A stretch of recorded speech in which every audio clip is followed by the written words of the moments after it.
күш тасқалы жатыр. Азат Садықов 2022 жылы Қытайдың Ханчжоу қаласында өткен Азия ойындарында қола медальделенген, негізі Ресейден көшіп келген спортшы. Ресейде туған қандасымыз міне Марат Тұрлыхановтың қол астында жатқан Азат Садықов міне сіздердің назарларыңызда. Қазақстанда сан мәрте чемпион атанды міне қазір.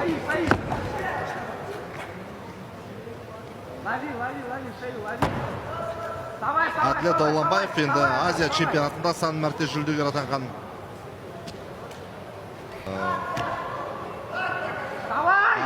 Қазір мүмкіндік, Әділет Дауланбаевтың мүмкіндік көп, өйткені керектен көз аяқтан атып. Әдіс жасалмайды ғой, әйтір көз аяқтан ұстауға болады, бірақ қараңыздар, ауырту тасын жасауға тарысуда.